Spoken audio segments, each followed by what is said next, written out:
Does it concern you, the fact that Oscars and BAFTAs have eluded you up until this point? I got nominated for a BAFTA. But you haven't won a BAFTA. You haven't won an Oscar. Does that still worry, quite does that young. concern I'm you? still quite young. You're still travelling in hope, is that what you're saying?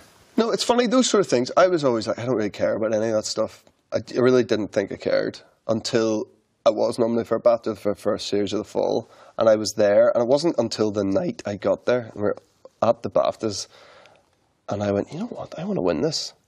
I'm a competitive person. I'm always competitive, you know, with sport and stuff, and I was just like, you know, why wouldn't I want? I feel like I should want to win this, and I did want to win it, and then I was, you know, I got over it very quickly. I don't dwell much and stuff, but you know, but I was annoyed for a second that I didn't win. But every single job you do, you've got to improve on your last, and you've got to think, you've got to do it better, and every job's got to be the best job you ever do. I feel so. Hopefully, those sort of, you know, as much as I like to think I don't care about that, hopefully those things will come back around at some stage. Do you think you're a good actor? I think I'm serviceable. You know, I think the fact that I'm employed a lot at the moment must mean that I've got something to offer. I've never watched myself and thought, God, that's good, you know. But I'm aware that, you know, through other people's reactions and through things like being nominated for BAFTA, that other people deem you to be good. So I take, you know, solace from that. But you can never, you never want to believe that you've got it set, that you're like, I know what I'm doing here, I just turn up and I do this and that'll work. You've always got to be learning, I think. Do you ever have times when you say, the hell with this for a game of darts? I think I should be doing something else. Do you ever actually think of getting out? Walking away from it all? Not now, no. I have a real thirst for it at the moment. I feel like the thing I'm working on at the moment and a movie I did, 2 movies I did last year that you know, that whole thing of like wanting the next one to be the best one and putting more and more into it. I feel like I'm really trying to sort of fill those levels at the moment, and I want to pour everything into it, so I love it. Tell me the story, Jamie, about meeting the chef from Skull in Jordan. Mm-hmm. So I was doing A Private War. It's a movie about war correspondent Marie Colvin. And we were filming the whole thing out in Jordan up until Christmas there. And got into the hotel in Jordan at 1 o'clock in the morning. At 8 o'clock in the morning, I get a call. The hotel phone is ringing. Like, no one knows I'm here yet, really. I'm thinking it might be production, whatever. I answer, and it's... He goes, hello, is that Jamie? I said, hi. So, this is Tom, and the executive chef here. I said, oh, nice to meet you, Tom. He goes, I hear you're Irish. Yeah, I am indeed, yeah. I just want you to know that anything you need over the next month, you just let me know, and I'll sort it out. And that was it, and that was just from being Irish. I just had this in with the chef, which actually worked out really well. He's from Skull in West Cork. You declared yourself with such ease there. I'm Irish. Mm-hmm. Is that how you feel? Yeah, it is. It is. I mean, when people ask me where I'm from, I say Northern Ireland, because that's the truth.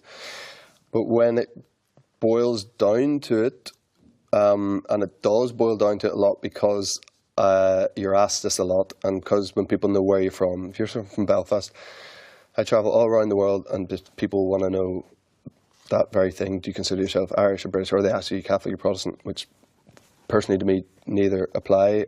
And so I feel, if it comes down to it, do I feel British or Irish? I just feel Irish. A lot of that's down to so many different reasons, mostly geography, that we are an island separate from the UK. So why would you feel more connected to that other piece of land than you do to the piece of land that you're living on? Also, you know, as you know, I'm a big rugby fan, and you know, I've had my whole life either being in Lansdowne Road in Dublin or watching it on TV or watching it in pubs all over the world, screaming, go on Ireland, come on Ireland. Then how could I not call myself Irish? Have you made any sense out of Brexit? Are you European? Are you anti-Europe? Are you Brexiteer? What are you?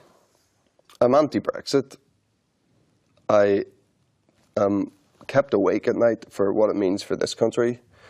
I can't really see a sort of sound solution. Some of the people who have a say in it over here break my heart a little bit. You mean in Northern Ireland? Mm-hmm. I think this is the last thing that this country needs at the moment, and I just don't see how there's a positive outcome for Northern Ireland no matter. There's lots of different very interesting options on the table, and I think they should all be seriously considered, but who knows where we'll end up. Jimmy, what are your biggest fears in life?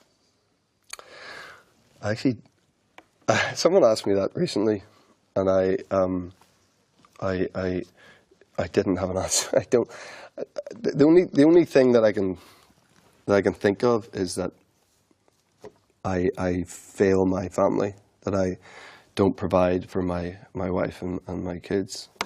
Do you ever worry though that in a very fickle world, against the backdrop of all the temptations out there, given the nature of the industry in which you operate, that you might fail your wife, you might fail your family?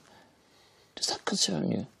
No, because I'm quite a determined person, more determined than I realised I was, certainly when I was sort of 19 and I was fittering around trying to work out what I wanted to do, and I was quite non-committal back then. But now I feel very determined to succeed. And again, maybe that thing touched on earlier about a self-belief that, you know, if I move to London, I think things will work out, and you know, ultimately they have to this point. I back myself that I will be able to keep the ship steady. If you weren't an actor, what do you think you'd like to do? Sport, some kind of sport. No, I wasn't good enough really to play any sport. I was decent at sport and at many different ones, but you know, didn't excel at anything, and that sort of bothered me. But if you'd asked me at 16, 17, 18, what I'd be doing, I'd be amazed to hear that I wouldn't be involved in sport in some capacity. And you know, okay, a lot of people watched Jerry Maguire and just thought they wanted to be like a sports agent. Yeah, I'm obsessed with sport. What's the role above all roles that you want to play? Don't think like that. What about James Bond? Don't think about it. Why not? Because it's such.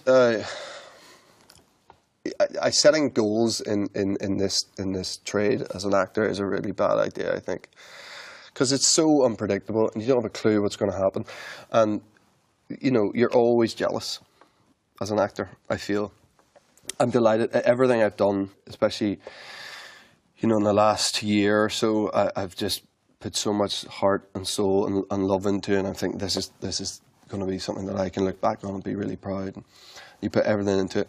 But then there'll be, one of your mates will do something, or you read a script that you really like and one of your mates will do it and you're happy for them. But then there's a pang of jealousy as well.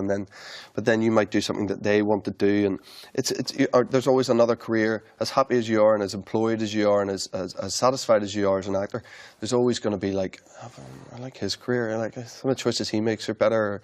Why can't I have that? And that doesn't stop. I mean, DiCaprio probably thinks like that. He's probably like, oh, I want, Day-Lewis's career. I want as much respect as him. Do you recall the morning when I picked you up in Stimulus for your work experience with me at Parliament Buildings? Very well. Tell me about that moment. I did 4 or 5 days with you. You gave us the last day off, I remember very clearly, because you called me and I was getting up and getting in the shower to come and meet you, and you said it was a quiet day at Stormont. And what do you think I learned about you at that stage? Yeah, you were probably... so what was the first question I asked you when you got into the car? Oh, you're testing me. First question you asked me was... What paper did I read? No. What was it? I asked you, what was the lead story on the radio news that morning? Mm-hmm. What was my second question? What paper do you read? What was your answer? The Mirror. What did I ask you? You asked why. And what did you say? I said the Sport. Does Jamie Dornan know who he is today? Or has he changed? Or have the people around Jamie Dornan changed? I think I have a decent idea of who I am. I don't think that I knew you were going to do that. Let me answer the rest of it first. I feel like the people around me are the same, and that doesn't change, and that's a brilliant thing, and that's one of the best gifts that being from here and going to Methody, it had for me. It gave me the friends that I'm going to have the rest of my life. So, you know, your family never changes. The fundamentals in your life don't change. And I feel that I am just a more developed version of that sort of mirror reading, you know, naive kid when I was 17 to work experience with you. I feel that I'm in relative control of myself. I don't do anything too crazy to excess, or I feel like I hope I'm a good husband and a good father, and beyond that, I don't really care. Jamie Dornan, thank you for being my guest. Thanks, Eamonn. Thank you. Pleasure.